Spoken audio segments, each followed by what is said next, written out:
Welcome back, guys, to the Bear and Scully pod. Stop. Come here, I'll show you this.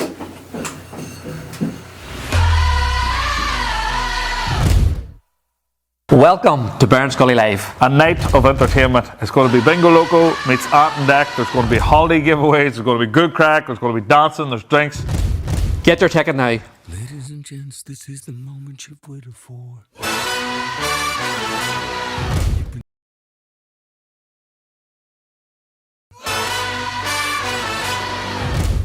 Welcome back, guys, to the Bear and Scully podcast with me, Sean Scullion, aka Scully, Owen Mallon, aka the Bear, Aidan, the face for radio behind the scenes, and today we are joined with Gayle Dunn. Gayle, welcome to the show. Thank you.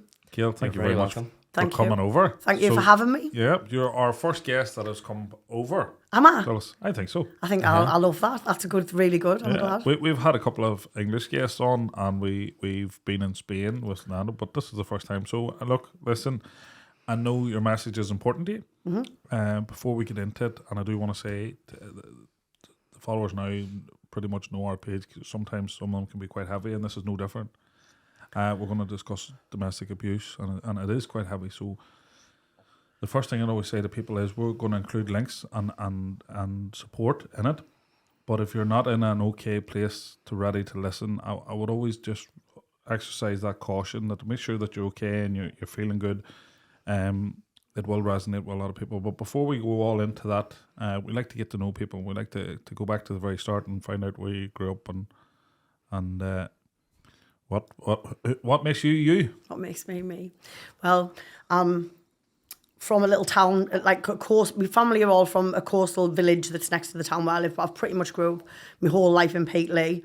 I did go to school in Hartlepool for 6 years, secondary school. But apart from that, I've lived in Peatley my whole life. Still live there now. I'm 45 today. I've got 2 children who are 26 and 24, and a 5-year-old grandchild who I love with all my heart.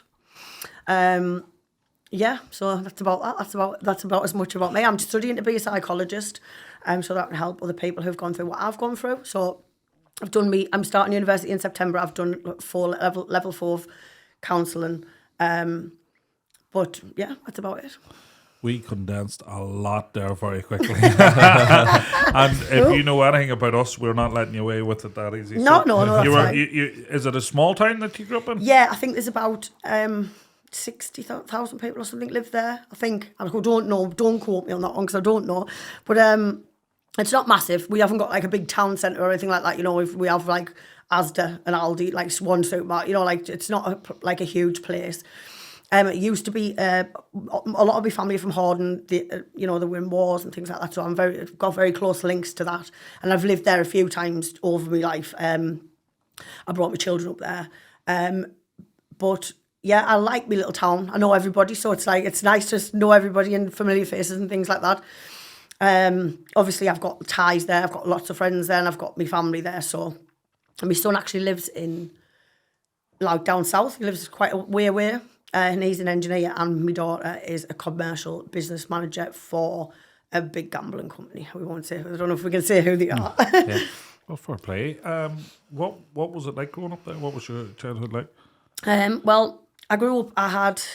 Until I was 4, there was only me. My grandparents had a huge involvement in my life. They taught me my grandmother I miss with all my heart. They taught me every quality that I could want in the pair of them. My granddad was a steam train driver, and he drove the Flying Scotsman and the Mallard, and my grandma was a nurse, so they were very inspirational. My mum and dad are both. My mum's a lawyer, and my dad is a retired but an engineer. Never had my dad lived in the same house as me growing up. Never really had anything to do with him. Never really spoke. Didn't know what to do with the girl. That was his excuse. And I was always at my grandparents a lot of the time. My mum is, what can we say? She was very toxic as a mother, very narcissistic, and they didn't show me any love. So I literally grew up. I had 2 younger brothers. So when they came along when I was 4 and 7, there was so many things that my dad would do with them and not me, you know what I mean? And I think because of that, I sort of grew up wanting, all I wanted was for my mum and dad to just love us. That's all I wanted in my whole life. And I've had lots of run-ins with my mum over time now where I've given her chance after chance, and she just seems to have a thing where She's never been proud of me. She just always puts me down for things that, like, I can't say, like, oh, you can't do that, or you can't do that. What have you dyed your hair that? She's very critical. So I grew up with that, you know, so childhood was hard. When I was 16, I ran away from home. My childhood with my grandparents was amazing. Before we go into when I ran away from home, my grandparents were amazing people. They were a big part of my life growing up, and they were a huge part of my children's lives who used to go and stay with them on a weekend. When I was born, I had 10 grandparents, and I haven't got any of them left. I had great grandparents and things when I was born, but I've got none left now. My grandma died quite a few years ago, and I think it's 7 years this year. So she's a big miss. She was my best friend. I loved her. I looked after her for 4 years. She had got dementia, bless her, and she was really poorly with it. And it was awful, horrible experience to go through. She didn't know like who she was, you know. So, yeah, we moved to Hartlepool when I was 10. So that I could go to a different school, because my mum and dad said, my dad didn't. My mum said she's too clever to go to the school, well, the local school where I'd went to the nursery and I'd went to the primary school, moved me to a different town where I had a different accent and got bullied all through school. Really had a bad time at school. I got bullied for having eczema, of all the things to bully somebody for. So that really impacted my life, like not having the love and support of my parents, and then being bullied at school and not having the love and support of peers as well. And I think it really made me very vulnerable, you know. And so anyway, at 16, I just couldn't stand living there anymore. Ran away from home, went to Flamingo Land, went and lived in Flamingo Land for 7 months, like a theme park. I don't know if you've ever heard of it. It's like a fair, like a theme park, a proper theme park with roller coasters and everything. And my friend lived there because our dad is in. He used to sing. He's in a. He used to be in the band that sung Agadoo, you know the song Agadoo. And he was the entertainment manager for Flamingo Land. So she was living there. So I thought, I'll just run away. I ran away, got on a train. It took us 12 hours to get there because I had to go on a steam train. The steam train took 4 hours. And I got there, like, at night. She didn't even know I was going. It wasn't the time of mobile phones. So it's like I walked miles and everything. It was really bad. So anyway, went there for the summer. And then when I came back, lived with my nana, like my mum's mum. So I was very close with her as well. And I went and lived with her. And then at 17, I met my ex-husband. And by 18, I was pregnant. So that wasn't in my life plan. I didn't have a plan to do that. But all I'd ever wanted when I was younger, I always used to think, when I get older and I have my own child, I'm going to make sure that I love that child with all of my heart. You know what I mean? I was always going to break the cycle. I was never going to be that parent because of how much it hurt me. So anyway, my ex-husband, I think, it's difficult to say, but I was 17 and he was 30. And I think not having a dad, and I think it was like a father figure kind of thing. With him for about 6 weeks, fell pregnant, and we were together for 10 years. We got married, we had another child together. But he was just too, it shouldn't have happened that way. And he was domestically violent towards us in the beginning of our relationship. So I think I don't know, I seem like I've just attracted it until very recently when I've got to help and therapy and things like that. So but we'll go into that later. But yeah, so then I was married for 10 years. And then so I had my daughter when I was 18. And then just went into motherhood. And then 10 months later, I wanted to have 2 children. I wanted to have them close together. So 10 months later, I was pregnant again with my son. So there's only like a year and 5 months between them. And so they were brought up in the same. We live in the same house all the way through our marriage and everything. We get on really well. I see him at my daughter's now. Like he got prosecuted for what he did, things like that. And like at the end of the day, it's got all in the past now. It's been a long, long time, you know. So I don't want to hold massive grudges with people. So yeah, after about 6 years, then we got married. I didn't want to get married. My great grandparents were like, "You've made your bed. You need to lie in it. You shouldn't be married with no kids." So I just went along with it. I remember the day before my wedding thinking, if somebody asked me, "Do I really want to go through with this?" I would have told them no. But I think I just didn't know how to stand up for myself because of being bullied at school, because of not having the support of the fundamental people in your life are your parents, and they should love you from the day you're born. But my mum used to tell us when I was like a teenager, she'd been booked in for an abortion to get rid of me. And she told me when I was a teenager during one of our rants that basically she wished she'd had the abortion, and she said it more than once. Do you know what I mean? And like that there is a horrible thing to say to your child, and to know that you feel like you're unlovable. If your parents don't love you, you feel like you're an unlovable person. So then you go into situations where you're with people who aren't loving you, and you don't know what that love is. You've had toxic love your whole life, so you just don't know how to break the cycle of that. It's really sad. And when you return, when you would run away, what did your parents do then? What? My mum said she wanted us to come back so she could slam the door in my face. My nana came looking for us and knew I was all right, but I never spoke to my mum after that until I found out I was pregnant. Then she told us I'd have to get rid of it, and I was like, no, I'm not you. So yeah, we've had toxicity for all these years. And so when you returned and then you met your new partner, you said that he was violent towards you at the start of the relationship, not the... Coercive control in the beginning it was more coercive control, like grinding me down, saying things like, you know, I can do better than you. Like, you know, just grinding me down to the point where I was just broken.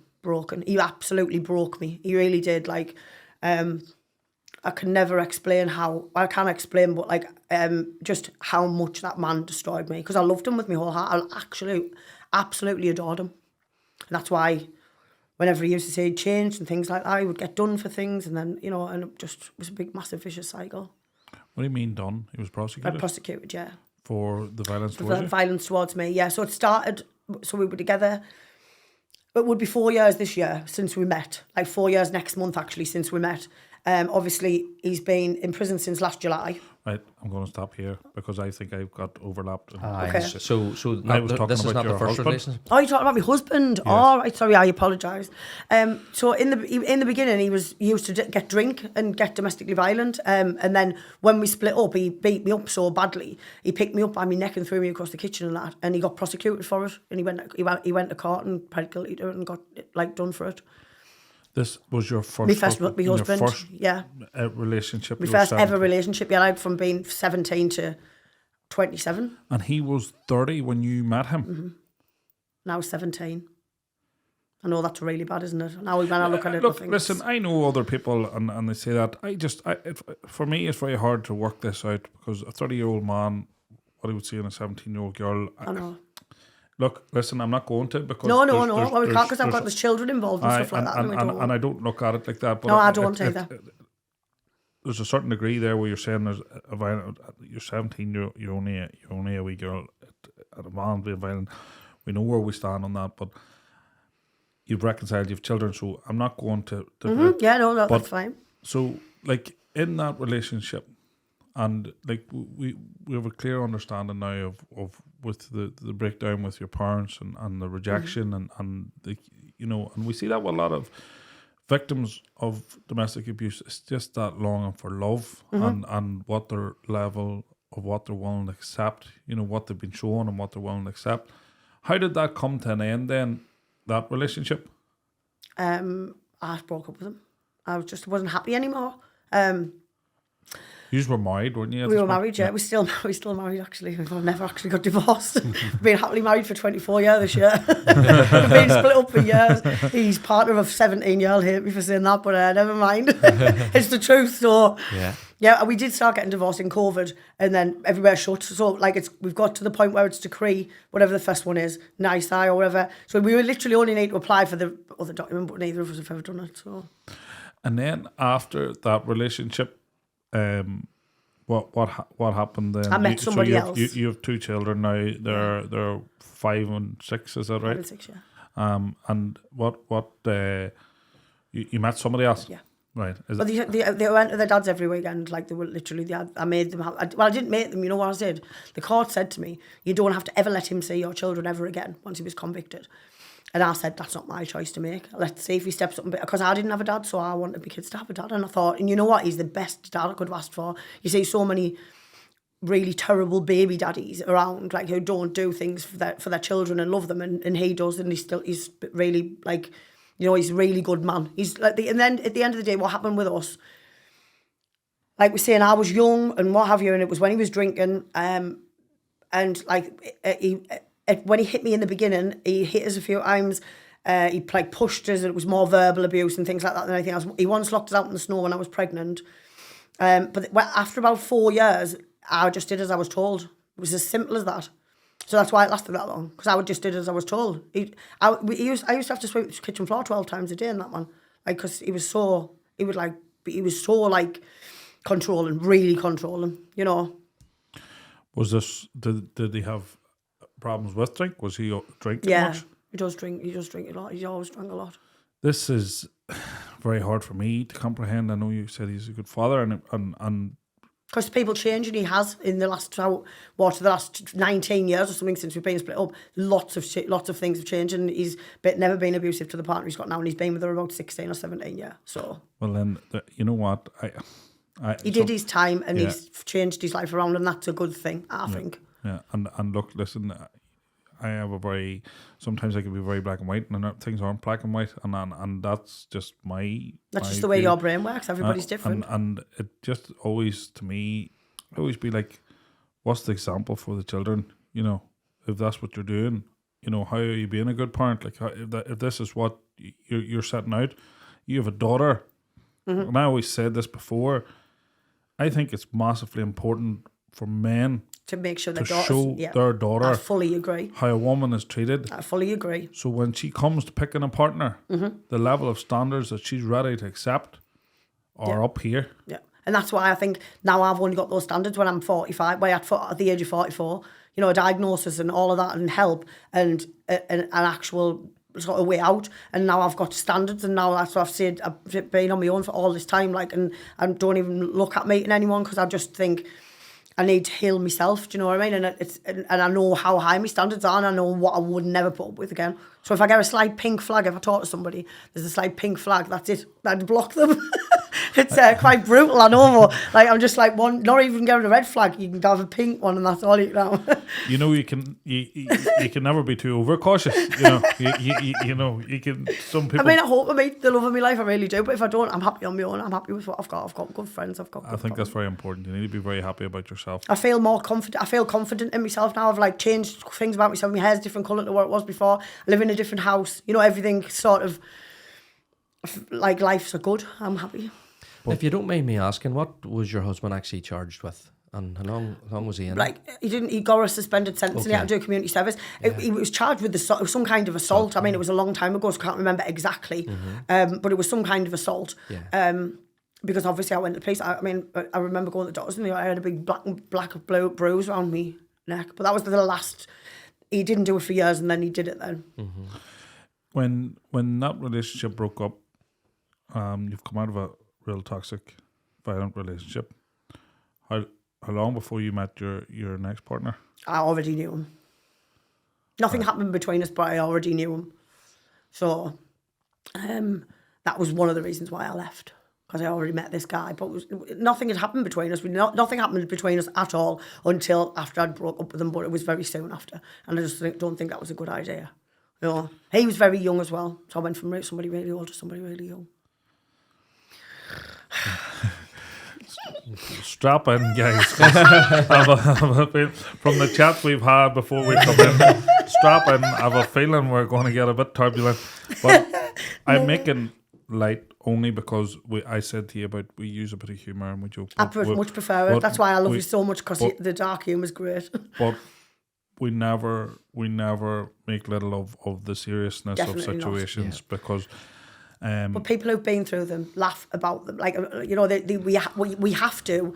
You have to sort of try and put it to bed so that you're not constantly thinking of a bad situation, which is why I've done all of this, is to turn a negative into a positive. Because at the end of the day, that's what life's about. And if you can do that, then I'm just showing people that you can do that. It is possible, even at 45, you can change your life. Well, when you met this guy, what age were you then? 27. 27. And he was 20, I think, or 21. 21, he was 21. You had yourself a toy boy. Toy boy, yeah. I know, it gets worse. It gets worse to get to big in lower age gap than that later on in the series. You just went from one end of the scale. It got worse than that. I got to a 10-year one, man, 10 year younger. Right. I'm stupid. Why do you think I'm staying on my own? I can't be trusted. I know, and we sent... I'm a bad picker. We sent Aidan down to pick you up, and I was like, he's only a young couple, he'll be safe enough. Maybe he's too old for you. You get chatted up by 21-year-olds. I'm like, you're younger than me, kid. And they're like, I know, young lads love an older woman. I don't know why. Don't know why. Maybe they have mummy issues. Maybe that's it, yeah. Come on over here and talk to mummy. But no, look, listen, we're going to bring it back. So So this guy was 10 years younger, No. and I have a feeling that this relationship that you've moved into didn't become any healthier at this No. point. You've come out of the frying pan into the fire. Yeah. And what happened in this He was relationship? domestically violent as well. But he was more domestically violent in the sense of name calling and like it was stupid things like no, it was such stupid. But like I bought a rug and I really wanted this rug from IKEA and it was £150. And I worked in I went from, we didn't go into what job I did after then because I went from doing an admin thing and then I went into working in accountancy and I worked in accountancy for pretty much all my children's childhoods. So I bought this rug and I'd saved up for ages for this rug and he poured a tin of paint on it. Like it was things like that. My mum bought us this picture for my birthday and it had been like £600. It was a photo of Pebbles and it had been reduced to like 50 quid and she bought us it because it had a broken frame. And he broke that, like just was horrible things, you know. Weirdly, somebody who I'm still friends with to this day. He is. I'm still friends with them to this day, yeah. Fuck, this is minefield, and I wish I had brought a pen and paper in here because to be honest, I've stayed friends with all of my exes. Apart from the last one, I've stayed friends with the other ones. And I have had one healthy relationship that lasted for 7 years. So I'll tell you about that one as well. Don't worry. So how long did that relationship last for? About then? 3.5 years or something like that, yeah. Yeah. And how did that end? Because he was really young and he used to drink and go on ridiculous. And I just, at that point, I was working and I just got a strength and I was like, I just don't want to be. He begged me for 6 months to get back with him. And I was literally, I just was like, I don't love you anymore and I can't do this. Because I'd already been through it before and I just didn't need to go through it, do you know what I mean? And you still have 2 children? Yeah, to think of, yeah. He loved the kids though and the kids loved him. Like, you know, it wasn't funnily enough, I saw him a few weeks ago. I went to me adopted grandson, he calls me grandma. I went to his birthday party and he was at his nana and granddad's 60th wedding anniversary and he was stood downstairs and I gave him a hug. His wife was not happy. She was pregnant as well and I heard her shouting at him. Caused trouble in marriages just by going to a birthday party. I was fuming with myself. Is it fair to say you are a whirlwind? Yeah, that, you know what, the funny thing is, right, There's a wake. in jobs I have been called a whirlwind lots of times. It's a good nickname. Did Orange Hair give it away or what? I think it's just the trail of destruction that I've made. and you know, we're not getting till any of the... We're not getting to anything now. I know. I've lived a colourful life. So Jesus. I don't even know how I'm still alive. I really don't know how I'm still alive. Like after everything I've been through, I don't even know. It's crazy. Well then, and you know, in the joking about here, I'm hoping that when we do go through all of it here, it brings some positive to people and so do I. And hope. So, right, we've met him. You know what? A pen and paper would have been a right old job at this time. Yeah, so we've met that one, then I've split up with him. Then I was with somebody for about 10 months. Wasn't anything. Is it fair to say you're a serial dater, but you had to be with somebody back then? I did back then, yeah, I did. I felt like, now I know I've got borderline personality disorder and it's very much an attachment problem. So then I couldn't be on my own. And now I've had to learn how to be on my own, you know, because I need to be. And like, that is a very difficult thing. And I think that's something that, discussing it with childhood trauma, any kind of childhood trauma, whether it's been abusive, whether it's been no love, whatever it's been, if it causes borderline personality disorder and you end up with that, it's a medically ingrained thing in your head where basically you've had to learn all different ways of trying to get your parents to love you, basically. You know, so it's between the ages of 1 and 7 is the most fundamental time for children to pick up on all those things. And like, if you don't get that in them 7 years, you just, like I say, what we're talking about, going through a roller coaster of life where you're getting into more and more bad situations and different things because you don't know how to deal with it in any other way.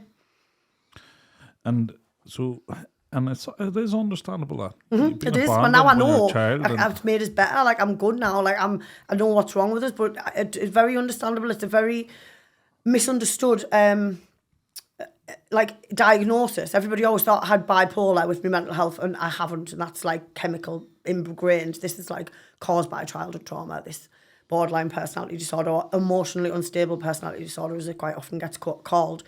And a lot of the things about it are, attachment issues, like it's a fear of abandonment. And when I found out I had it and I read up about it, and I just thought, even when I'm with people, I feel so alone. Like that was the thing I said to my psychiatrist. I said, all you want is like, you just feel so lonely. You just feel like empty inside. Like it's awful. It's a horrible thing to have. But once you know you've got it, and if you do what I've done and do your research into it, and go to groups and learn coping skills and things like that, it is possible to live a happy life. But I still get them days where, like last weekend, if I'm glad that wasn't now, because I was just cried my eyes out all weekend and I couldn't stop it. That's what emotionally unstable would be. But obviously you've done a lot of self-reflecting and you've studied a lot, and you're seeing them things. We always talk about this with the hindsight that we recognise it now in our personality, but at that time you wouldn't have known that. You think there's something wrong with you. You think there's something wrong with you, and you think nobody else is like. You think, why am I like this?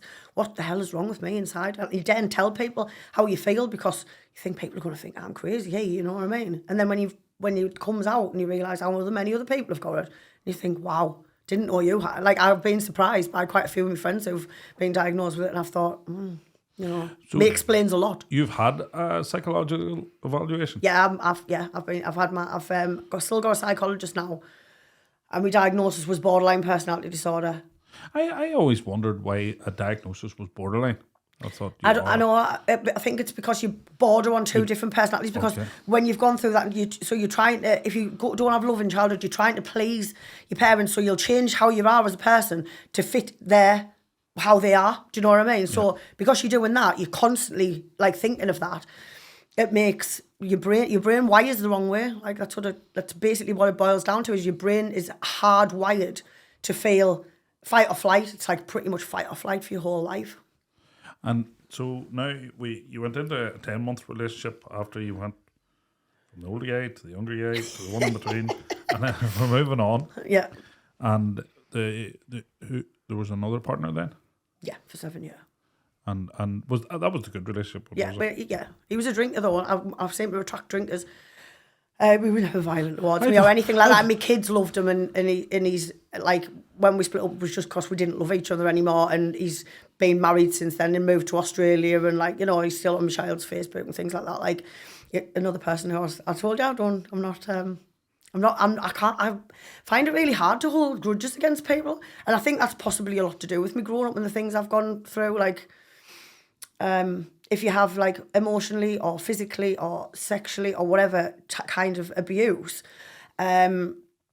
your brain was already hardwired wrong in a sense, like it was like what I've said. And then if after that you mask over, like the things that aren't as bad as what we when we talk about them, and we're thinking, God, I can't believe he did that or whatever when we go into it. But like I've been thinking it wasn't that bad. And it's took until he did it, like what's happened recently, and my friend was involved, and I've never heard a cry like that before. I've been friends for 17 years, and I've never ever heard a cry like that when he was doing that for that 5 hours. And like at the end of the day, hearing her cry like that, and I thought, I can't believe that he's putting her through that. And I thought, why have I haven't been thinking of myself at all. I've not thought once I shouldn't be going through this. I have. But like I haven't thought it and fought it like I have now, like to this point. But that's not the partner that we were talking about for the 7 years. No. Okay, no. And the reason I'm saying this, right, and I know I was joking there with you, but people do often wonder why people be in similar situations. But the type of people, abusive people, look for them vulnerabilities. I know. And it's not, and people used to, why wouldn't you learn? And when you're not in that and you don't understand that and you don't understand why you're thinking like that, for other people out looking to be like, well, why wouldn't you learn and why wouldn't you think? When they're not aware that that's not, these people source out vulnerable people like this. But there's a trait of drink here. Yeah, there is. Were you drinking in this? I've had issues with drink in the past when I was really depressed, and I used to drink all the time, and it was really bad. Where now, and I stopped for 2 years, where now I can have a glass of wine, I can have a drink, I can go out on a night out, do it socially. I'll never ever drink when I'm miserable ever. I'll never drink when I'm miserable ever again, because it just made everything worse. I've had problems with drugs. it's all a lot to do with this borderline personality disorder as well. Most people who have, because you don't know what's wrong with them. You think you're crackers. So like you start masking things with drugs and drink and prescription tablets and different things like that, and you're trying to mask what's wrong because you don't know what's wrong with you. And it's unfortunate. It's took till I'm 44 to actually find out what's wrong and actually go, right, well, I now know how I can deal with that. In these relationships, when all this was going on, was this all happening through this here? Yeah. And what we know how that affects with people, and then what way was it altering your personality when you were drinking or you were taking the drugs? How was that affecting with you? Well, it was just making my mental health so much worse, because at the end of the day, the alcohol is a depressant, and I was drinking it to mask out how miserable I was, and it just made everything worse. And then I started drinking and taking prescription tablets. You know, I ended up in hospital loads of times. I was just on a proper downward spiral. I was in a really, really bad place. And when my children were like teenagers, and I feel so horrible about it now. I think I was so selfish to go down the route of trying to end my life, trying to do this. I had kids, and I feel really bad about it now. And like, but then with all this has happened like recently, then I've been down that road again. Like, it's very easy to, when you feel so unhappy in yourself, to go down that road and to fight the urge to not want to be here anymore. Has been the hardest fight of my life, the hardest fight I've ever had. In that you tried to take your own life, and that was in the midst of that relationship, was it? I tried to take my own life back before I met the 7-year relationship one. I've tried to take my life quite a few times. And I used to be really badly allergic to nuts. And I once ate nuts to try and kill myself. I know it sounds ridiculous, but the doctors were like, the psychiatrists and that wouldn't let us out of the hospital. They were like, how do we know you're not going to do it again? I was on a downward spiral, and I'm like, at the end of the day, I did that, and my kids saw all of that, and I like at that time I was at such a low point that I didn't think about anybody but myself, and like, it makes me feel horrible now. But the thing is, all you can do is try and change that, isn't it? And like, if you change things for the better, you know. Unfortunately, last year, not very long ago, like last May, I was doing it again. Like July, I tried to take my own life in July last year. And then look how far I've come now. Now I would never think of doing it. I was so selfish. I've got children. And the thing is, what I've learned, which gets me through about suicide, is that if you commit suicide, it might end what's going on in your head, but you're just creating that merry hell for everybody around you that loves you. You know, all the thoughts might end in your head, but you would just cause a world of pain by taking your own life. I definitely have no judgment on when you say that, oh, I shouldn't have done that. No, when people are so ill and that they feel that that's the only escape, I don't think anybody has the right to judge anybody. No, I don't either. And you shouldn't look down on anybody unless you for a help long them. period of time. I had a very negative, judgmental view on that, and it was only until I've been educated by a lot of guests we've had, a lot of people we've spoke to, that I actually now actively have completely changed my mindset. And well, that's good. The simple fact that I would have been very ignorant and said, you're selfish and you shouldn't. But now I look at it and be like, how ill must you be that you see that as the only option you have? You can't sleep, and your mind won't switch off. So you've got so many things going on. You had things that are absolutely meaningless, you know, like in the middle of the night, you'll think of things that you could do during the day, but then you worry about them all night, when you could have just phoned during the day and sorted something out. Something really simple, you know, like just ringing the gas and electric company, anything like that. Then in the night, you'll worry, oh, I didn't do that. And it'll trigger the anxiousness in you. So a lot of it is brought on by yourself, and that's very difficult to deal with. What was your relationship like with your children when you were in this drink, drugs? I usually used to do it all, like because they went their dad's on a weekend, so then I started doing partying and things on a weekend, so they weren't there and I didn't see it. Then when I started when I started taking, I was taking loads of prescription tablets and drinking on them and everything. I was really bad, and I was collapsing in the town centre and stuff. And like, my kids were so worried, like they were worried sick about us, but they still were going to their dads because they were teenagers. Do you know what I mean? But my daughter just didn't want to leave us at any time. She was, and I understand now, like, because she didn't want to leave us because she was so worried about what happened when she wasn't there. You know, it is a regret. I don't have very many regrets. I don't think regrets are something we should like carry around with us in life. But it is something that I wished I'd known more about how I am now and done something more about it at the time. But if you don't know, you can't. See around all that there, like, is there something you can pinpoint why you turn to prescription drugs or anything else, because there's times we've talked in the past that it's situational. It's a situation that you're into, why you turn to these things. So the relationships you're in, that was the second relationship after my marriage. That was when I was in that relationship, and I mean, like I was when I was trying to do things to myself. Then I don't want to say it like to trigger anybody with the actual words, but that was back then. Because that was a very toxic relationship, and that's what it was. It was a very toxic relationship that I wanted to get out of. So I started going and working night shift, and he worked day shift, and he used to look after the kids while I went to school. I would take the kids to school. So I stopped by doing that, by going and working a night shift job.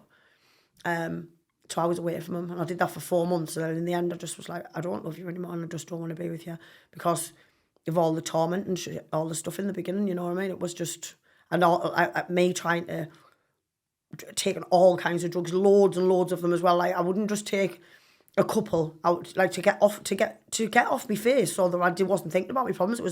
I felt like it was the only way that I didn't have any problems was if I was off my face, which is wrong. Your problems are still there when you're not off your face, unfortunately. But you know, as coping mechanisms go, drink, drugs, we know it's very common. Yeah, and substance abuse is definitely an escapism from 100%. that. But it only ever adds till never really you can outrun them. But tell me, in them relationships when you were like that, how were you in it? You know, and I don't mean that because you were a victim of the domestic abuse, but how were you in a push when when you were taking the drinking drugs? Were you inward? Were you depressed? Yeah, I was depressed. I just didn't want to be here anymore. I just didn't. I thought, I can't do this life. I can't do this. I had so much going on in my head, and I just thought, I can't do this. Like I can't. It wasn't my kids. It wasn't anything like that. It was the relationship that I was in, and the situations I was getting in where I was partying all weekend when I didn't have the kids, and then going to work during the week, and then like just really like going off the rails because I just felt like my life was overwhelming, you know. But I would put on a brave face. I've done that all my life. I put on a brave face and make out to the outside world like nothing's wrong. That's what I did for so many years until very recently. So that 7-year relationship ended. Yeah. And you left him. Mm-hmm. Then I was single. You were single. And then you'd met this last one, yeah. Last one. Where did you meet this guy? Facebook. Over Facebook? Yeah. We'd been friends for 5 years on Facebook and I never spoke to him. And then we just suddenly spoke one day. This was at the height of COVID. So it wasn't someone you knew originally, no? No. Just a random ad? Did he randomly add you? He put a status on. No, I must have been a random ad at some point. 5 years is a long time to be friends with somebody and not speak to them. But he put something on about, so he was going through something really bad at the time, and I just wrote a comment, I'd seen it and I wrote a comment underneath, and we started talking to each other through inbox. And then it was COVID, so everywhere was closed, so we used to go for walks down. We've got like forests near where we live. So we started seeing each other, like weren't together in the beginning, like we just were going for walks because it was COVID. Was this, so this guy was from around? Yeah, same town, okay. Same town. And you didn't know him before that then? Nope. Okay. And then you met over COVID? Yeah. So that sort of threw us together in a sense. My mum moved up and she was living with me. And then I was moving into my own house, and it just sort of became where he was just there all the time. I had a breast cancer scare. I thought I had breast cancer. When I first met him, I think I'd been going for the appointments, and it was like the tumour was growing in a funny way. So they were like, the doctor was like, it's definitely not benign. Benign tumours don't grow this way. It turns out it was benign, but I was going and having biopsies and things like that. And then when he'd said that, that's the first time he came to my house and stayed when my mum was there, because obviously they thought I had breast cancer. There was a good high chance, you know. And then literally that was so I met him in the April. That was in the May. And then I'd moved into my house further along the street by his birthday, which is in the June.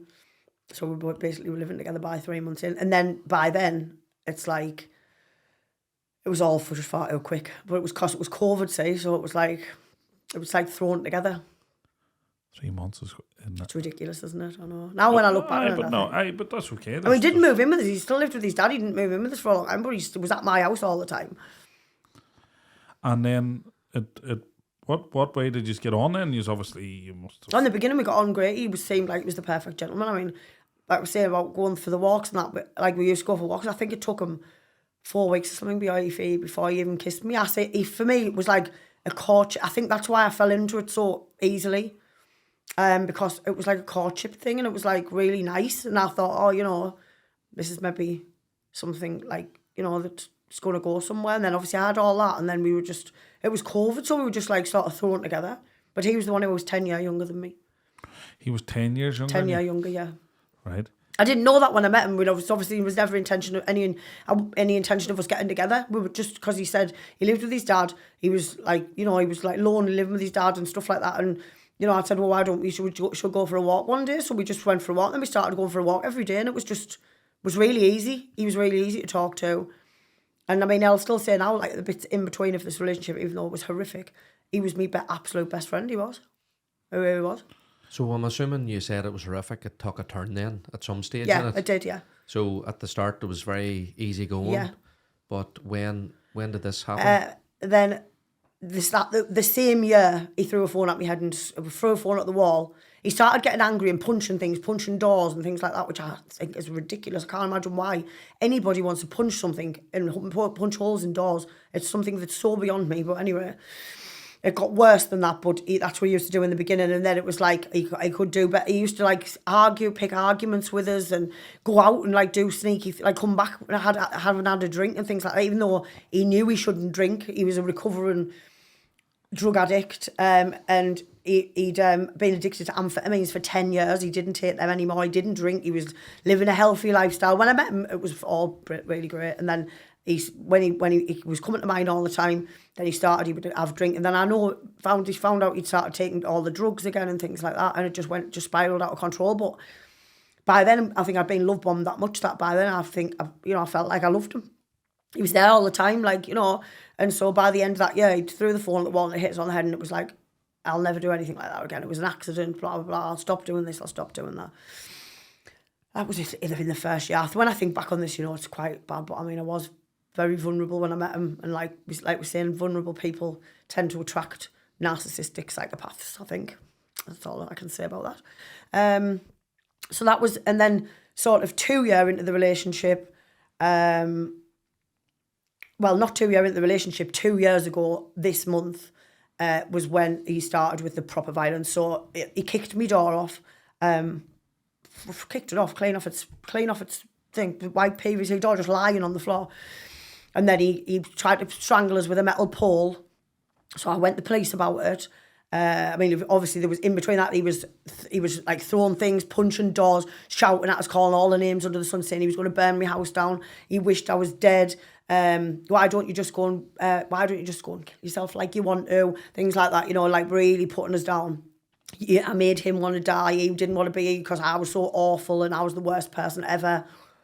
All the coercive control that you get in the beginning of a relationship. Then he started with the violence. So that was March 2 years ago. So then he wasn't allowed to come anywhere near us. He really lived around the corner. They just bailed him around the corner. Then in the May of the same year, he did exactly the same thing again, but kicked the other door off. Like punched us in the face. He was like holding us down. He always used to try and break me limbs. So he used to stamp on my arms to try and break. He tried to break my foot and things like that. He used to always try, because then I think he thought if he broke something, it could just be like washed away. He once pushed me down the stairs, and I went flying from the top of the stairs, and I never hit any of the stairs on the way down. I landed on the bottom step, and my bum was black and blue for weeks and weeks and weeks. I couldn't even sit down. But anyway, we're going back to this May. Went back to the police after he'd done it again. Police gave him bail to 175 yards away from my address. I had no door on, just bailed him, and they gave him bail conditions to a different town. So he could come anywhere near me he wanted, but he couldn't go to a different town, you know. I've been massively failed by the justice system, hugely failed. So that was in the May. So because they'd bailed him to 175 yards away from my address, I had to go and live in a woman's refuge for my own safety. So I ended up having to go and live in a woman's refuge for nearly 5 months in a different town, but it was an hour away on the bus. I had 2 dogs, I had to take them with us, you know. All my stuff's still in this house. I'm living in a woman's refuge. I'm still coming over and seeing my children. Didn't see him for ages, we were all going to court and everybody was going saying like for the incident in May, and everybody was like, oh, he'll get years and years and blah blah blah blah blah. Didn't see him at all after that. But as soon as he went to court and I think he got he never ever got a suspended sentence, but he got something. They did something anyway. At that time, I got a non-molestation order. So Harbour got the solicitor, had a non-molestation order. Bearing in mind, this is still quite COVID-y. So like it was like, oh, everything, like, you know, like the court case for the non-molestation order was over the phone with the judge and things like that. Never spoke to him, never saw him, and then something happened with one of the dogs. The dog got run over, and he'd bought me that dog for my birthday, and the dog got run over, and somebody told him, and he'd come round the house, and he was like, I'll help, because I couldn't leave the dog. It had 2 bandages on the front legs, ended up getting its leg cut off. 2 bandages on the front legs, and so he was like, I'll help you look after the dog. And that was all it was. I'll come and help you look after the dog. Like if I needed to go and pick the bairn up or like go and do something, he would just go and stay in my house and watch the dog, and that was all. Then we obviously just, you know, started talking again. Sort of, you know, it would go through periods where it would be 3-4 months where he was going and getting help. He was going, I'm having anger management. I'm having this, you know, I'm getting help with my mental health, because he had really bad mental health problems, which were completely undiagnosed. I think that's what I felt more sorry for him, because I understood him and nobody else did. Do you know what I mean? And I now think, I know I've got borderline personality disorder, that's what he had, because he had a really bad childhood.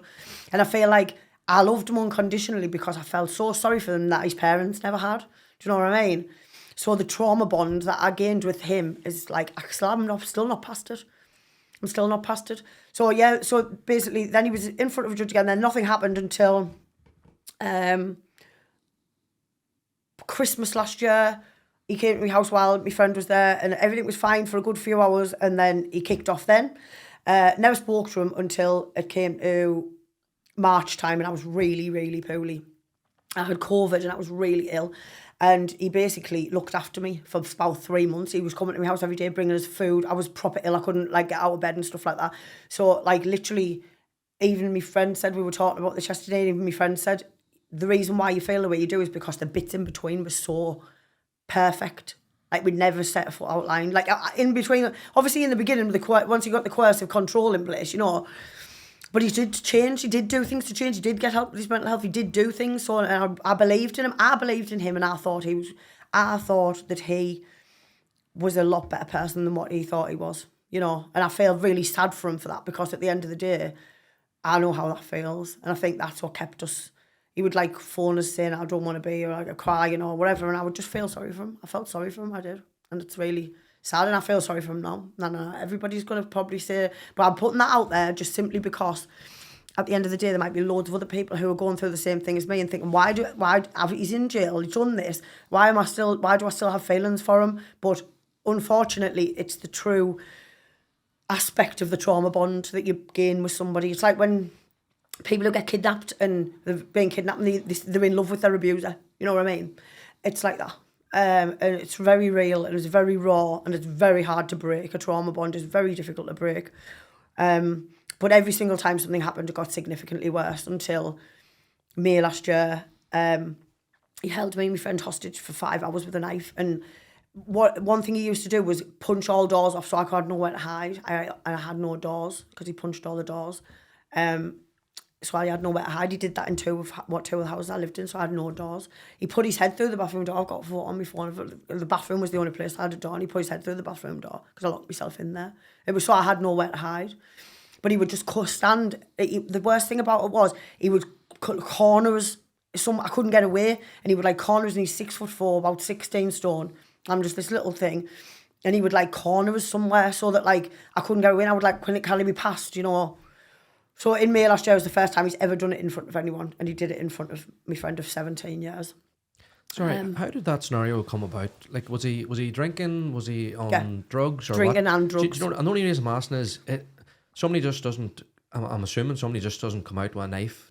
No. So I'm just asking. Drinking and drugs, and then like there was a few times basically he lost his mum in the October, and that just made him go completely downhill. And obviously I loved his mum, so I went to the funeral. I supported him through it, of course I did, because I loved his mum. I went to the hospital to see her before she died of cancer, you know what I mean? I absolutely adored her. I always will to this day. She would hate this. She used to say, you need to be nice to that girl.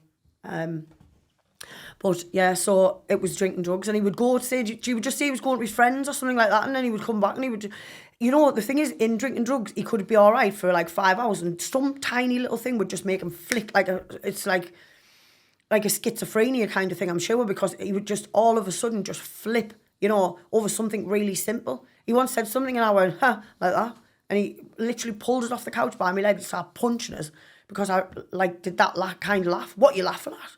Like, it was just something that simple. That was in May. That was what happened in May. That's what kicked him off, because I said, because my friend was there as well, obviously, and then he went in the kitchen. He used to go into these like weird states where he would like chant devil mantras and things like that. He's a really seriously messed up guy, like. But I don't know whether that was all just for show. He was just doing it to make us more scared. He liked scaring us. He knew I was terrified of him, and he enjoyed it. He really did. I could see it in him. What the fuck? I could see it in him. I could see he enjoyed. I used to cry, man, and say, why are you doing this to us? Like, all I do is love you and look after you and everything. Like, why? And then he would say, it'll never happen again. Or like, we'd go to court, he'd get a conviction, get a fine or whatever it was, you know. He was in front of a judge 7 times and they did nothing. And then he held us hostage for 5 hours with these knives. He got all the kitchen knives out my kitchen, and he was like, the front door and the way out wasn't really very good, and he made us sit on the couch so we couldn't get past him. And he's standing there with a knife. You're not going to try and get past somebody with a knife. He wouldn't let us go to the toilet, and I started having a panic attack, and he was screaming in my face saying, if you don't stop fucking crying, I'm going to slit your fucking throat. That's what he was saying to try. And I was having a panic attack. I couldn't calm myself down, do you know what I mean? And I'm sitting there rocking backwards. I used to be sitting rocking backwards and forwards, and he used to still do it, and he did it so many times to me, and he enjoyed doing it. He's a really sick person. And so he did that, and then they took him to court. He got a GPS tag. He lived up a bank from me. You know what I mean? A different time to town, but he knew where I lived, and he you know, at the end of the day, I said to everyone, I said to the CPS, I said to my CPN, sorry, I said to the police, I said to everybody, he will breach that tag and come after me again. I knew for a fact he would. Obviously, we weren't together in all this time. Like, from the Christmas time, he looked after us in the March, then he kicked off. And I was like, right, I want nothing to do with you. But then he would come down when he'd had a drink or when he was full of drugs and come down and attack me. We weren't together, you know what I mean? It's been a year since we've really been apart. So after that incident, that was in the May, and then 6 weeks later, he was meant to go to court. And obviously, I think he was looking at a jail term there anyway. Like, I think it's pretty big holding somebody hostage with a knife. And I can't believe they let him out. I can't believe they let him out to come and attack me again. So, wait there. He attacked you with the knife and your friend and held you hostage. You had contacted the police. They've come and taken him. When that went to court, he got out? GPS tag. Bailed him straight back to his dad's with a GPS tag on. And you know what he did? You just let the tag run out. If you let them tags run out, you can just go wherever you want. They don't know where you are. What do you mean run out? Like a battery? Like a battery, yeah. You have to charge them up with a battery. So if you just don't charge them, they just don't do anything. So this isn't the first time there's a real bad circle going on here. So there's a few times that he had attacked you and it had been police was involved. Yeah, and I was making statements and like going along. But then you were taking him back, and I'm not saying this in a judging way. No, because I understand the complexity of this and what it's like. But how was that he would be being done?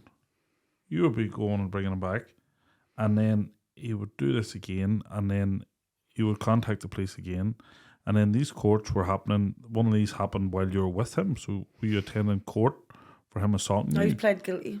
So he pled guilty while so I didn't have to go to court to the other ones. And like every time he did one of those violent offences, I stayed away from him. Like I stayed away from him, and then circumstances happened where he came back into my life. It's when you've won. The thing is, you haven't done anything wrong. So your love for that person is still just as strong if you truly love somebody. So you haven't actually done anything. So to try and get over someone that you're still in love with when you've done nothing wrong is one of the hardest things to do. It really, really is. And obviously after the May incident, and then what happened in July, which has led us to the prison sentence, from the March, we weren't speaking. I didn't see him, and we weren't speaking. Do you know what I mean? So he didn't come back into me. Like, I had got stronger, and I started to think, I can't do this. I don't want to do this. I'm deserve more than this, you know. And my friends were telling us the same. And I was like, he was coming to my house in the middle of the night. It was always in the middle of the night, 2 o'clock in the morning. What was he charged with when he held you captive and, you know? Threats to kill. I've got the sheets actually, but it was threats to kill. There was about 4 different charges. I think it was ABH, a few different things. Obviously, my friend didn't make a statement. She was going to. She didn't. Okay. She was going to, but she didn't. It was her name and everything was still very involved in the case anyway, though, because obviously it was significant that what they did was they linked that crime and the crime that happened in the July when he came back to my house 2 days before he was due a court for that offence. He came, and that was the worst ever time that he's ever hit me. So right, when he held you captive that time with the knife, he was then bailed on a GPS tag. To return to court in the July. Yes. Right. 10th of July. And then in between that, up until the 8th of July, you had no contact at all. No contact at all. Had you friends of friends? Were you aware of where he was, what he was doing? You no. I was because of what he did to my friend, and I realised that I felt like that about her. I should feel that about myself. It was a very big realisation, and so I knew I was never ever going to get back with him or anything like that, or even speak to him again. And what happened then on the 8th of July? He came to my house at 2:30 in the morning, kicking my door in, and then, do you want all the details about it? I can give you them. I don't mind. I am. This is your. It's because this is the significant part of it because of the sentence he got and what we talked about. But basically, he was screaming and shouting already this 2:30 in the morning. I just lived in a little terraced house at the time. He came in and then he just started. He was throwing. It was the worst ever. He started punching us, kicking us, and I just bought a mattress and it was too heavy for me to get up the stairs. I bought it off somebody, the man up the street, just like house removals and stuff, and these were brand new. And so it was one of them Emma mattresses, and I was buzzing because they're like £300. He gives it for like 30 quid. So I couldn't get it up the stairs, so I was going to wait till the next day and get somebody to help me to get it up the stairs. So I just laid down on the floor and went and got my quilt and just to sleep on it. So I was asleep on that mattress. I hadn't had a drink, I don't take drugs anymore, but I hadn't had a drink or anything like that. I'd come from my daughter's, I'd went to sleep, and it was like 2:30 in the morning. Kicked the door in, then he came in and then he literally smashed my house to bits. He punched holes in the walls. He put my head through a mirror. He tried to break my foot. And then the mattress was on the floor and he literally forced himself on me for like 3 or 4 times, which the police held in their opinion, which what was just my opinion. They said that it was rape, basically, and because I wouldn't have consented. Why would I have consented when he's hitting us and throwing things around my house? I was terrified. I did it because I was so scared. And he was saying, and he one of the charges that he's just been done for, he bit me neck. And I mean, I'm a grandma, go and pick the bear up from school. I would never have a love bite or anything like that. But he didn't bite it like a love bite. He bit it so it was pouring of blood. It was like somebody I'd never seen before. His eyes were black. It was terrifying. He threw my fridge across the kitchen. He picked the fridge up with full force and threw it across the kitchen. He literally smashed my house up. And then I think he realised something must have clicked in him because he just all of a sudden stopped and just walked out the door. It was it was a surreal experience. It was the worst one yet. I don't know where he'd been taken. But obviously that had been no contact no contact at all for those 6 weeks since the incident with the knife, and then that was the first time I'd seen him. Like I say, his eyes were black. He looked evil, and he smashed my house up. He made holes in the ceiling the ceilings were about 11 foot high, really high anyway. And I had a coat stand, with the things coming out like that, metal, and wood at the bottom. And I had that, and it had all coats on. For the first time he threw it, had all coats on. Then I was trying to pick the coat up off the floor, and he was throwing it, and he hit the ceiling and everything. There was a hole in the ceiling and everything. He snapped all the bars on a baby gate. Like, it was really horrible. But see, while all this is going on, no neighbours or anything hear this I didn't commotion? have no neighbours on one side, and you can't really. The other ones sleep. Like they never hear anything that was going on. I don't know how. Like, we're living in a terraced house straight on the main road, you know. But no, nobody. No. One time the neighbours did phone the police. I think it was when the knife incident. I rang the police. I think maybe somebody had rang the police that night, you know. But I waited till he went and rang the police. I'm sure they said they'd been in a box. I was screaming. You don't realise how loud you scream until you're actually screaming. Do you know what I mean? And like, obviously, I seeing him triggered what had happened the few weeks before. You know, it was just horrific. What happened here after this here? So he got arrested. What was he arrested for? For I phoned the police. He was arrested and charged with rape on the second day. Because we went really quick past it. He has broke in, assaulted you, raped you, and I'm not but what I'm just do not want to go past how serious this is. Yeah. While this guy's on GPS tag, because he has already held you captive with knife. Then pulled us off the couch and punched us. Like, you know, your dad assaulted us that time as well. So the charges, we'll have to have a look at the charges because I've got the sheets. But not only imprisonment, he had assaulted you and that. But what I mean is, when we were discussing this, and I don't want to be, because this will be very triggering for people too. You have phoned the police. He's been lifted. This is 2 days before he's to be arraigned in court. And what happened then? What happened here next? So this was the 13th of May. And no, it wasn't the 13th of May, was it? The 13th of May was when the first one happened. It was the 8th of July. And it was a Saturday. And he was meant to go to court on the Monday. So they came, I phoned the police at 5:30 in the morning. The police came out, they had the body cam of like what had happened. So they saw it, so they had all that anyway. They said, all right, well, we've arrested him and charged him with 4 counts of rape. We need you to go to a rape centre. So they took me to this rape centre where they did all invasive things to us for the whole of that day after I'd just been through that traumatic event. And then the police just came and dropped me off. They went and dropped me off back at the house at 10 o'clock at night while it was all smashed up. So obviously that's what I went off the rails. I'm sorry that happened to you. And what then was the court? He's been taken remanded in custody, I take it? And on the Sunday, he was charged with 4 counts of rape. By the Sunday, they hadn't even made me I hadn't even made my statement yet. They charged him with 4 counts of rape. It felt like they had enough evidence. I mean, I know now I've had to learn that it was, haven't I? I've had to learn that it was because I would have never consented to that, and he knows that, and I know that. So that's something, you know, that I know now, but I don't. It's very hard to realise that there's somebody that you loved has done something like that, yeah. And all the violent things are what's given me complex PTSD, not that one incident. There's no doubt in my mind this guy's on he's out on bail. I know. To come to court. Not allowed in the village where I live, not allowed anywhere near it. So I don't think that was a question.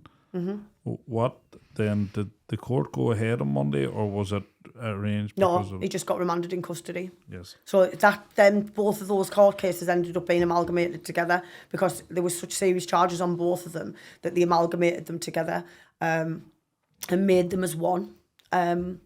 So I fought for quite a few months afterwards to not have to have a rape trial. I didn't want a rape trial. I didn't want to go to court because I'm very shy about things like that. And I didn't. The police said it was rape, not me. And I never had said it was rape. I didn't say it was at all, and their words never came out of my mouth. So because of that, I'm not going to go and get cross-examined in a court of law for him to possibly get off with it. So I went to the CPS head offices and everything to get them to remove them charges because I personally, for me, thought if I had to go through a rape trial, I would end up back in the suicidal state I was in when he did it. Do you know what I mean? So a lot of people might not understand that, but I don't believe that I deserve to go through a rape trial, and I don't think that I deserve for my mental health to go back to that. So anyway, I fought, and they said, my psychiatrist sent letters saying she shouldn't have to go to court, she's too mentally unwell, all of that. His side were like, no. So anyway, by Christmas time, the trial was booked for the 2nd of January. So by Christmas time, I thought, you know what, I'm not letting him get away with this. So if I have to go to court, I'll go to court and give evidence. So I rang my personal officer bloke that I had, who was amazing, by the way. the person from the CID, he went through all that with me and he was amazing, and I can't thank him enough for like being, so him as the police, I can't fault the police for how much help they gave me through all of this. Unfortunately, it seems like it's the judges who aren't taking these offences seriously by letting these perpetrators back out on the street to go and abuse them. He could have killed me. And unfortunately, in other cases, that is what happens because they're letting these men out on the streets and they're clearly very dangerous, or they wouldn't be getting sent to court for holding people hostage with knives. That's not just... It's not pinching a Mars bar from the corner shop, is it? You know?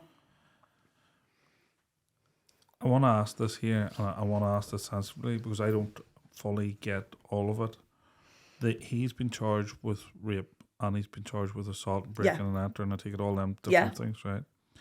You fought to remove the rape charges from this? Unsuccessfully, yeah.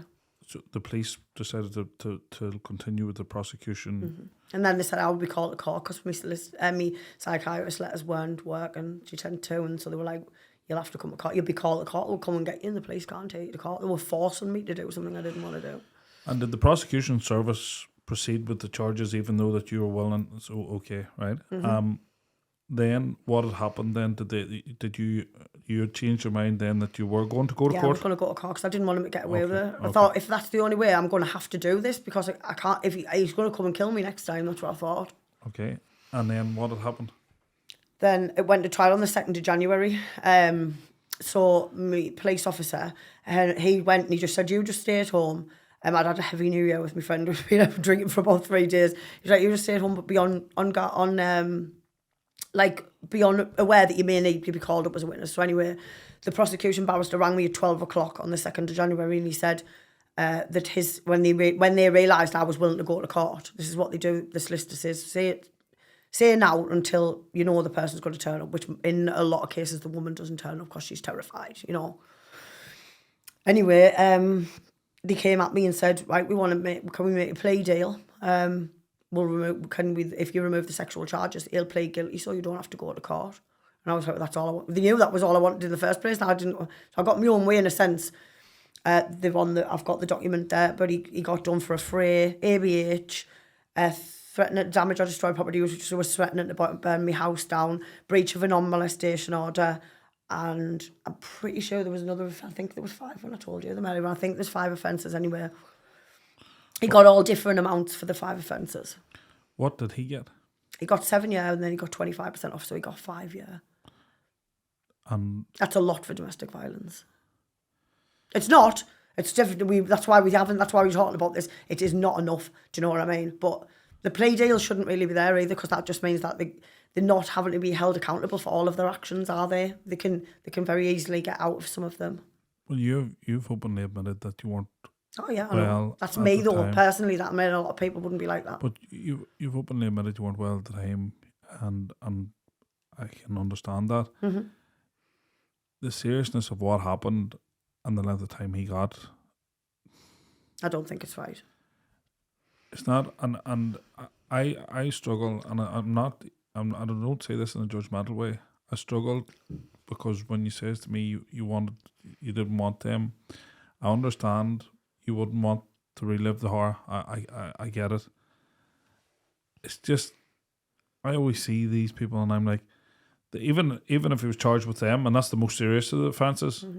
you know, and the police, obviously, the prosecution service, they had more than enough evidence without having to go to that. And these plea deals and backdoor deals, they're preying on that, the fact that you're vulnerable and you may not show up. And you just went through all that for 7 months. You just want it to be over and you're like, I'll do anything. I've went through Christmas and that, all worrying myself sick about this. Do you know what I mean? You care. Yeah, just do what you want. That's what you feel like. That's how I felt. Even though I got my own way in a sense, it's still... He did get quite... I did get a lifetime injunction against him, which is very unheard of. I'd never heard of it until then. So he's not allowed to come near me, but he wasn't before, was he, when he was on the non-molestation order, and he still did. How, when he got that time, how did that make you feel? Good. You were happy with that? Well, what I was saying was, like, they said he'd get 4 years, and he got 5. I had a woman judge, and she was amazing. All judges, if she judged every domestic violence case, but then I found out, I went to court for the sentence. I didn't have to, but I did. I needed to know what was going to be said. So he'd done it before to another woman, which I didn't know. When I think when he first got charged with domestic violence against me, I believe that the police should have told me that he had previous for it. I think that's how it should be. If they look at his record and they you've got previous for that, I think the woman should be told. You're allowed now in England to request that Yeah, information. you can, but only if you're with them. So if they've attacked you and you're not with them, you're not allowed the information. Only if you're in a relationship or pursuing a relationship with them. So if you've split up with them because they beat you up, can't have the information. And okay, because I know that I know that's not here. No. But it is now in England that you can apply for. Yeah, Clare's Law, it's called. If anybody wants to apply, it's, you know, if you worry, like before you even get a boyfriend, just check him on Clare's Law. But that's why I look. Listen, I don't want you to think I'm judging you. No, I know you're not. I know. I never judge anybody because until anybody's been in a position like that, I'm outside looking in. I'm like, I want that cunt to do every day that he deserves to do in fucking jail, and he should have been fucking done for rape, and he should have been exposed for what he is. Definitely. And he should have got more time. It's a joke because 2.5 years time. 2, because he's already been in 6 months, so he's only got 2 more. Yeah. So 2 years. But the probation service have.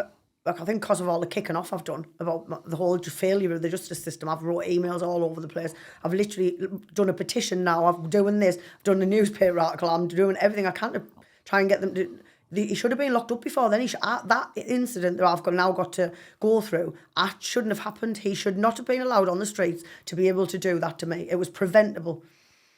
And some people die, and that's preventable deaths, and it's just not right. I'm completely with you. But this is what I'm saying. To sum this guy up, he's prolonged abuse. Mm-hmm. He's held you and your friend hostage, and he's raped you. Uh-huh. He's broke into your house. He's abused you. Like fucking 2 years. I know, it's shocking, isn't it? There's fucking pensioners being put in for not paying their taxes for more than that. I know. Like it's a joke. It makes me sick to think that. There's. I know there's more in that, and there's more that you know, the prosecution and the police, they do everything they can. I know sometimes we be harsh on them. They do everything they can because they want, but sometimes it's like dancing with one leg when the victim themselves not ready to press on. And we've had Haley on, who had to actively work at the system to get the prosecution, and we're well aware of that. And it didn't sound like you were in a good state of mind. I know we've had a talk, and you've worked a lot on yourself, and you've been seeking help. And when that happened, this is when this mental health help started. So I had crisis team and everything because I was trying to commit suicide. I did try to commit suicide 3 times over this because that's how much I couldn't get it out of my head. And then when I was going to sleep, I was having nightmares that he was chasing us. Or I was having nightmares about exactly what happened that day, that incident. Every time he did what he did, there was an all, and I was having nightmares about that. And so I've had to go through trauma therapy. I've got a psychiatrist. I've got a whole team of mental health people. I've got about 4 or 5 support workers. I've had to really work hard to get to this point, to be able to tell my story like this and to be able to speak to people about it. And I think it's an important story because I think that, you know, if more people spoke out about it, I wonder whether we would be in a situation where men would think twice. Are we naming this bastard or what? What's happening here? What? Are we naming this? Yeah, because you can name him. What's his name? Jonathan Maxwell. I want to expose a prick like that. All right. Now, we can only say legally he has been done for the things that he's been done for. Yeah. The things that have been accused. We can't. I know what I believe, and I can show you an actual justice system letter that says that it actually says about them offences, and then it says that another 2 assaults have been held on file. I've got the legal document that I'd like to show you, but the reason I'm saying this in the name, and I'll be including that in the shit, because if this guy, and it doesn't ever fucking change, if he's done this before, he's done this now. I hope that if there's any future partners, they Google this. And it seems it seems like he's done it a few times before, from what I've been told, like in the court. But she basically said, without drink, you were a good person and a good partner. But as soon as you had a drink, his barrister had said, it's whenever he has a drink, and the alcohol was the problem, and he swore he was never going to drink again. I thought I've heard that one before. And the judge mentioned putting him on an alcohol tag when he gets out. So, and I don't think he's going to be able to live within a 5-mile radius of me. But He found out where I lived when I moved away. Like, he finds out where I live, and I'm scared still. 2 years' time, why should I leave my hometown where I've lived my whole life? I don't see why I should leave. But his dad's there, and his dad's old, so if his dad lives that long. We've had victims on before, and they share the same. They're waiting. They're on eggshells for it's fine while they know that this person's incarcerated, but it's once they come out. To me, you're still a prisoner. I am. Once he's out. I am. I've said to my friends, and it's not something I really want to admit, but I will. But I've said quite a few times that I want to contact him to see what his reaction is to that, to say what's going to happen when he gets out. Like, that's a stupid way to think, I know, but it's just, you think, I mean, I got a text message sometime last year. I got a text message of somebody who got out of jail, and he gave them my number and the text and said, would I write to him? I was like, who's this? So he still contacted. This was before the trial law. This is before the trial, and obviously I've got the lifetime injunction now. He's not allowed to contact me at all. They've put a non-molestation order in place on him in the jail so that he can't write to me. All of his mail will be vetted. So there's so many, and especially with you, there's so many times to look back, and I know you're a forgiving person, and obviously this here, but I'll never forgive this because he put me through hell for no reason. Jesus, I'd fucking love to shoot somebody like that. I know. But how we chatted before, and like you seem to be in a very good place now for yourself, and like you seem to be very positive in steps you're taking till. I'm trying to turn a really negative thing into a really positive thing. That's what I'm trying to do. I'm trying to raise awareness, and it's to basically to let people know that you can come out the other side. Because I know only July's just, we've got 8 months. So only 7-8 months ago, I was at a point where I didn't walk every single day, and I did not want to be here ever again. I didn't want to be here anymore. I just really didn't. I couldn't get it out of my head. And then obviously I had to have crisis team and all that because I was like doing stupid things to myself. And then from then on, they got me with me. So I got a CPN, they got me a mental health team. Then I got a psychiatrist, and all that. And that's a very hard journey as well, because you've got to wait for this and wait for that. And I understand why people don't follow up with that now, because then you have the periods in between. You don't want to go because you're having a bad day or a bad week or whatever. And I just think that's what it's been such a struggle, but I've had to do it myself. I've had to do this. Well, that to me, my one concern would be it's a short space of time too. Still be very gentle with yourself. It takes a lot of time. This takes long time. I've got nothing to know on certain terms about that. You're unwinding years of. We're only a month since the sentencing, remember? And from the sentence. For you moving on, for relationships, and like, I don't even know how or begin to ask. And what I'm saying is, for you now, what have you taken from? And I'm really hoping this is going to be, you're going to start picking better. I was just going to say, next words were going to be, I'm just a bad picker. That's exactly what I was just going to say. That was going to be the answer. You said it without me even answering. Yeah, I was going to say I'm just a bad picker. I'm going to have to get somebody else to pick my boyfriend for Anna. I wouldn't say a bad picker, but I think I was vulnerable. In your relationships, you mentioned so many things that were red flags, and this just seemed like you running past all the red flags. Literally, I think I was attracted to the red flags. Do you ever see them there, like memes and that? Yeah, I think that. Like, I know, I would. Like, the thing is, I'm well aware of that now, and I think because I was in such a vulnerable way. And because my mental health wasn't, I'm on medication and things now for the nightmares, for the anxiety, and I still get bad. Don't get us wrong, right? I still get bad days. I mean, I was crying yesterday. I just burst out into tears because I was a little bit scared about doing this, and then I've got this newspaper interview coming out, and I'm speaking out about it on TikTok and things like that. And I'm doing all this stuff, but I'm doing it for the right reasons. It's just very difficult when you've been so ground down to the point where you think you can't do anything and you can't be anything because somebody's told you that, to then come to be this person that I am now, where I'm like, I can't believe that I can't believe how strong I've been. I didn't know I was this strong. That's my point. I didn't know I was this strong. And yes, I still have bad days. Yes, I still think about them. Yes, memories come up, like from when I was saying about March, we went to a rave for my birthday last year, like loads of us went. because I love raves. And we went to a rave and all the photos come up on my phone. And like, Why does that not surprise me one damn bit?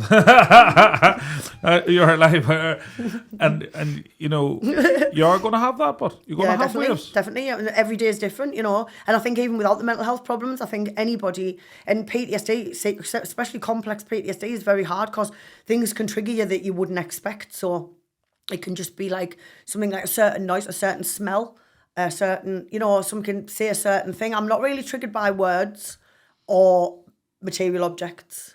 Like, I've still got that mattress. Don't care about that. I just bought it. I'm keeping it. I've still got it, and I don't think about it in a bad way, where I know other people who have made friends. I've got a very lovely little community of people on TikTok who I've met who've gone through the same thing, and we all have got each other through the past few months because there's been a lot of us going to court and stuff.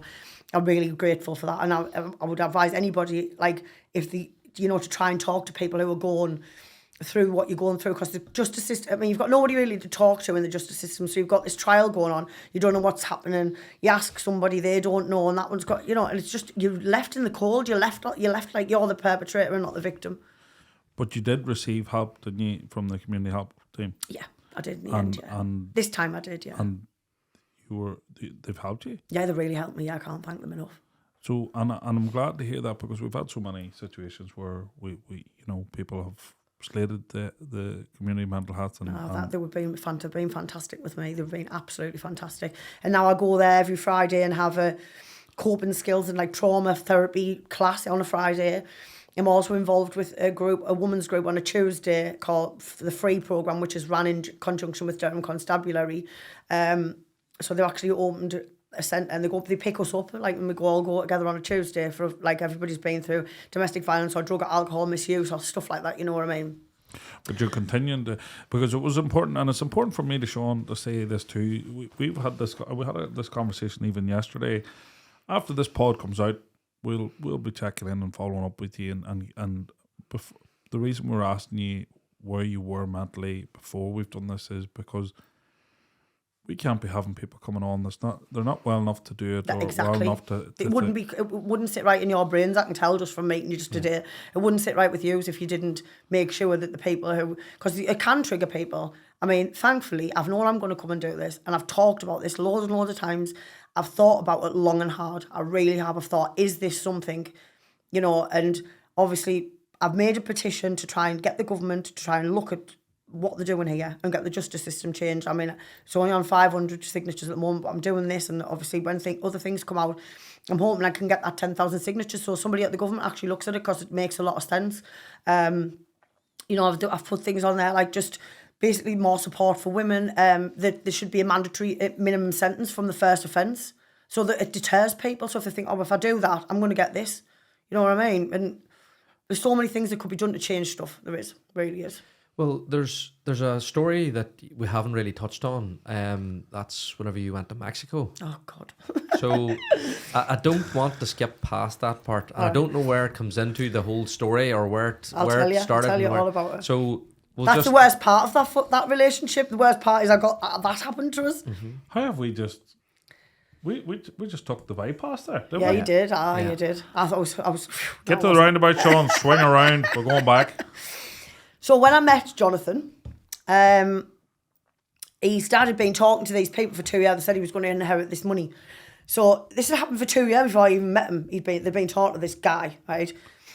He was inheriting money. Is this a scam? He's going to inherit money. Yeah, it's a scam. Yeah. So he was going to inherit this money, and they've been talking for 2 years. But he was old. COVID had just hit. Remember when I met him? So we couldn't fly anywhere. Nobody could go anywhere. So after 2 years, he asked me to go to Mexico to sign these documents because he couldn't go, and Jonathan was looking after his dad. So I was like, okay. So didn't even think about it. Didn't even look it up. I didn't even look it up and find out how dangerous it was. I just got on an aeroplane and went to Mexico City on my own, right? And when I got there, I thought they were just going to give us these documents and I was going to sign them and I was going to come home.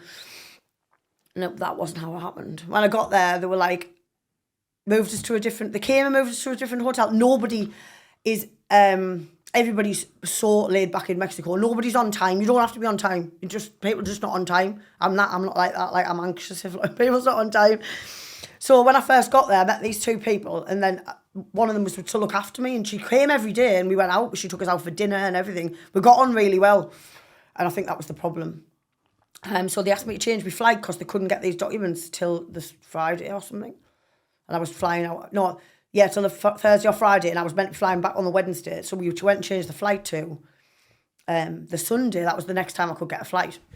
So we went to the airport, but we got a taxi there, and the office was only open, the British Airways office was only open at a certain time. So we had to come back on public transport. So that kind of saved me life. Mexican public transport is really awful. All the men sit in one part and women and children in the other part, and they squash the people in like sardines, and I'm talking, bits of them are hanging out and they're slamming the doors to ram all these people in. Because there's a Mexican rush hour, it's called the Hora Pica, and you can't go anywhere. So everybody has to get public transport. So anyway, because this Joe took me on this public transport, I knew where it was. I knew how it worked. Do you know what I mean? But me, I thought, so when I'd got there, then on the Monday, they said, so we changed the flights, but her phone had died when we went back.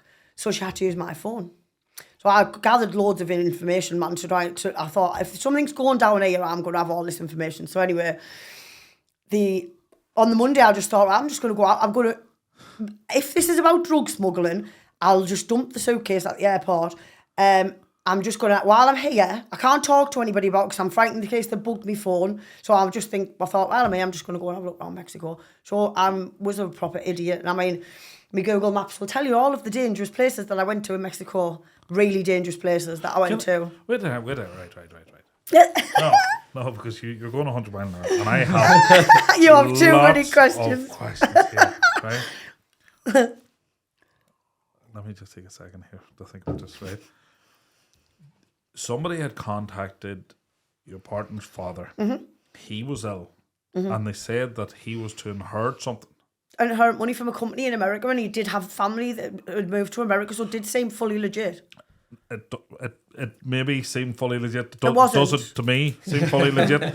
So, who booked the flights then to go to Mexico? The people who were getting these documents off. So they have now sent you flights. So but you believe it because they're like, well, you want you to fly over to sign these documents. They book your flights, book your accommodation, pay for it. So you think, I am going on just on a business trip to do this. What part did this all start to seem slightly? When I got the documents.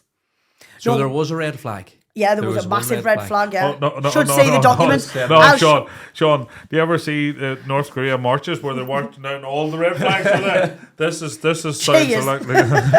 But you went to Mexico City, the murder capital of the world. Yeah, most dangerous city on earth. I went to all the most dangerous places as well. I'm an absolute idiot. Have you never watched Man on Fire? I'm an idiot. So you're in Mexico. These people have just randomly shown up. At what point did the alarm bell start thinking? Well, first of all, I kept seeing the same people, and there was this man in this weird car, like an old car, and he always had his cream suit on, and he was always driving past, and he always used to stop and let us over the road. And then there was there's guns. Everyone's got guns, and where I was staying, there was like places over the road, and they're standing there with the AK-47s and that, and like. It was just like so surreal, but I was there and I couldn't go home until the Sunday, so I thought, I might just go and have a wander around. Is there any red buses here? I could just hop on. No, I didn't get any on any of them. I walked instead of doing the public transport. It's weird though, Mexico City, all the streets, so you'll go down one massive long street and it'll all sell exactly the same, light bulbs or something like that. And down another street, everybody sells musical instruments, all the same musical instruments. And people go from, it's so cheap, and people go from all over Mexico there to buy these things in Mexico City because it's so cheap. Nobody spoke any English, so I couldn't speak to anybody. So I had to use Google Translate. I did learn quite a bit of Spanish very quickly. I knew how to get a cappuccino and stuff. So you couldn't go out on a night. I knew that you couldn't go out on a night. So I just stuck to British times, and I was going to bed at 6 o'clock on a night, and I was waking up at 4 o'clock in the morning. So the security guard with the gun in the hotel must have thought, what is wrong with her? She's absolutely tapped in the head. Me crossing over this big massive road to go and get coffee at 4 o'clock in the morning. And he used to stand at the door with his gun and watch us. I used to think, I know why. But then I kept seeing certain people, and so alarm bells rang when they give us the documents, and they were clearly somebody had just printed them off. I could have made better myself, you know what I mean? But I'd already thought of a plan, so I thought, right, I got them to give us loads of more money to get these COVID tests, which I didn't need, so I could book extra baggage on my flight just in case they give us some drugs, just in case. Because I thought, I'm not getting sent to a Mexican jail. Not at all. I love my children too much to spend 30 odd years in jail. I'm just not doing it. But then I couldn't believe it would be for drugs, because I was thinking, when you go for drugs, they tell you you're going for that reason. They tell you you're going for, they say you're doing it. You know, most drug smugglers know that they're being a drug smuggler, don't they? So I thought, it can't be that. No, I think these boys are being sneaky with you. Yeah, the words like quite. It's like higher up. Yeah. I have no fucking words right now. So basically, the next part of it was that they said where I was taking these documents to, whatever it was, I had to go to this place in London. They booked this hotel in London, sent us all the details of that, and I had to go to this place in London. That's obviously so they can get the suitcase off you. Would I bring some things over for this person? I thought they're going to give us a suitcase full of drugs. By then I was starting to know. So I went and bought a different bag. And I knew that if they I was just going to leave them. I wasn't going to, there was nothing. This amount of police is unbelievable in Mexico. In the airport, there's security and police. There's like one police officer for every 100 people in Mexico City, because it's that dangerous. But I don't know why I'm laughing about it, because it's really not funny, is it? But so basically, they said they were moving us to a hotel that was closer to the airport on the Friday. Yeah, no, on the Friday or the Saturday. I flying back on the Saturday, at 11 o'clock on the night. So they came and got me in the movie at this hotel, and I mean, I'll show you the videos. It was proper Mexico. Where I'd been was nothing like what this was. It was in the mountains. It was really, really scary. I was terrified there. But I was only there for a few hours, and I was saying I want to be at the airport by 9 o'clock. My flight was 7 o'clock. My flight was 11 o'clock, and they were adamant, no, you're not going to the airport at 9 o'clock. Still didn't have the suitcase. I said, well, if you don't come by this, well, it said it was a package. They never said it was a suitcase. Nobody mentioned a suitcase till they brought the suitcase. I looked in it in the hotel room. I'm not joking, was it? And I couldn't see anything so underwater. I thought, I know now, because I've just said to them, I can see the public transport out there. I said, I know how I use it. I said, so if you don't come get me a taxi at 7 o'clock, I'll just go and get on that public transport. I've looked out to get there. And they were like, you can't do that. You can't just get on public transport by yourself. I mean, I only saw about 3 other white people all the time I was there. I was like, literally, people must have been, what is this blonde, blue-eyed girl doing here? So I was blonde back then. So then they took us to that really scary place. And so anyway, I got my own way, and she brought the suitcase at 7 o'clock. Went to the airport. She took a photo of us outside the airport. So I'm assuming that's so she could say, yeah, I've gotten out there with the suitcase of drugs, Went in the airport, straight to the toilet, looked in the suitcase, and I pulled the lining back. And I've watched plenty of Nothing to Declare. It's one of my favourite bedtime programmes. And I pulled the lining back, and inside there was just black packages in the whole of the suitcase on both sides. So I picked all the clothes back up, put them all back in the suitcase again. I thought, what am I going to do? I went outside and phoned Jonathan's dad, and I said, they've given me a suitcase full of drugs. And he went, well, what are you going to do? He said, you'll have to fucking dump them, won't you? And I was like, I know, but the doors, the bath, I could have just dumped it in the toilet, but the bathroom doors were this big, loads of police and security everywhere. I thought, I've got to get somewhere further away from here. But because she took me to the airport on public transport, I knew if you walked right at the end of the airport and went round, it was where the public transport was. So when I got round there was like this alleyway that went down. So I went to the most darkest place I could find, which is I thought it was an abandoned car park next to 6 lanes of traffic as well. But I didn't care. I was getting rid of them, and I was getting rid of that suitcase no matter what. So I hide behind this pillar, put all the stuff in this bag. I go back to the airport, and I'm thinking, what if they knew I had that suitcase? And they think, where's that suitcase gone? I was sitting there, sat there for all them hours waiting till I got on the plane. Got on the plane at 11 o'clock at night. I slept all the way back, literally, because I was so terrified. Thought and didn't sleep very well for that long that I must have just been, thank God I've got on the plane. When I got on the plane, I expected when I got back to Britain, Interpol would be there. Everything was going through my mind. Interpol, or whatever it was at the time. So anyway, they said they'd meet me at the airport. They sent me this hotel booking thing, and it had the man's trainers on. So how we ended up finding out that it was the same man was because of CCTV, but I'll get to that in a minute. So I got on the plane, got back, luckily for me, which probably saved me, I told them that I was on the plane and I had the suitcase. They didn't know, and I put my phone in airplane mode, so they thought I was coming with this suitcase, which was full of drugs. Then the flight was 11 hours, and we had tailwinds, so it only took 9 hours. So when we came in, there was a plane in where we were meant to go into the terminal. So they bussed us into a different terminal. So I avoided them people altogether who were waiting for us. And then I literally went straight over the road, got on a train, went to my son's, because nobody would know where I lived in case they were coming after us. Went to my son's for about 3 days, then came back home. And I had to spend 7 days in the house because I was meant to be, because I didn't have the injection. So they said I had to, I think there was 51 cases of COVID in Mexico when I left, and there was 50,000 here. But I had to take precautions to not infect people here. But anyway, I sat for all them days and I thought, what am I going to do here? This is like really big international crowd. This is like people's messaging people for years on end, getting people to go to places like that. You know, it's quite a huge crime. I'm going to have to report it to the police. Looked all over the internet, I couldn't find out what I needed to do. So I can't just go into the little police station from where I'm from. So I emailed the actual chief, whatever she was at the time, the head of Durham Constabulary. I emailed her directly and I said, look, I've got some information about a really huge international crime that's happening, blah, blah, blah, blah, blah. I thought, I bet she doesn't believe us, Because I didn't know who I could tell her. I didn't know who to trust anymore because I just went through all that. I thought, has him and his dad got something to do with it? So I didn't know what to do, So I didn't tell anybody I was going to the police. I just messaged them and they said, will you come at 1 o'clock? And I went and there was these 2 officers there and they both were like, well, listen to all of this, what I've just told you. And they were like, we learn about this in, when we do our training, we learn about this in our training, but I can't believe that you've actually went through it. And I said, well, what's going to happen? Will they come after me, like the cartel or whatever? Are they going to come after me? And they said, well, it's highly unlikely because there will have probably been GPS in the suitcase. They put GPS in the suitcases now so they know where they are. And so it's highly unlikely that they'll come after you. And I said, well, what usually happens is this circumstance. He said, you're the only person that has ever dumped the drugs at the airport and ran away. He said, everybody else is either in jail or dead. He said, and you've just, I said, I don't even know how I did it. I don't know. I knew I wasn't coming back with them drugs. But anyway, it turns out that it was the Mexican government were in on it and everything. It would have let us through with the suitcase anyway. Because 2 people were caught afterwards with my information that I gave. 2 people were caught afterwards, bringing them in on the same channel. It had to be British Airways, the plane, and that was coming directly from there to there. And, so it was like, because I could have got another flight back earlier, but it had to be a British Airways flight. It had to be a cabin bag. So that's the way they were getting it in. But I knew when I was checking into the airport security, he looked at my passport. You know what I mean? I could see him looking at my bags and that, and I was like, and now I think to myself, he was probably thinking, where the fuck is that suitcase? Do you know what I mean? But it's a crazy story.